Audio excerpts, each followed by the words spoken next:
மத்தேயு 23:12 பார்க்கிறோம். தன்னை உயர்த்துகிறவன் தாழ்த்தப்படுவான், தன்னை தாழ்த்துகிறவன் உயர்த்தப்படுவான்.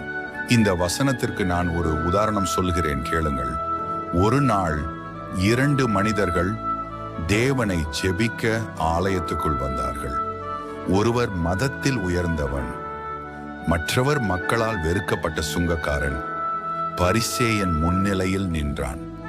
மார்பை உயர்த்தி கொண்டு, தேவனே, நான் மற்றவர்களைப் போல இல்லை, நான் உபவாசம் இருக்கிறேன், தசம பாகம் கொடுக்கிறேன், நீதிமானாக வாழ்கிறேன் என்று தன்னை தானே புகழ்ந்தான்.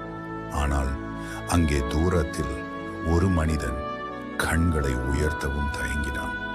அவன் மார்பை அடித்துக்கொண்டு கண்ணீர் கலந்த குரலில் சொன்னான், தேவனே, பாவியானி எனக்கு இரங்கும் என்று ஜெபித்தான். அப்போது இயேசு சொன்னார், நீதிமானாக்கப்பட்டு வீட்டுக்கு திரும்பியது அந்த சுங்கக்காரனே. ஏனெனில் தன்னை உயர்த்துகிறவன் தாழ்த்தப்படுவான், தன்னை தாழ்த்துகிறவன் உயர்த்தப்படுவான். தேவன் வெளிப்புறத்தை பார்க்கவில்லை, இதயத்தை பார்க்கிறார். இன்றைக்கு நாம் எப்படி ஜெபிக்கிறோம்? பெருமையோடு தானா அல்லது நாம் பணிவோடு தானா?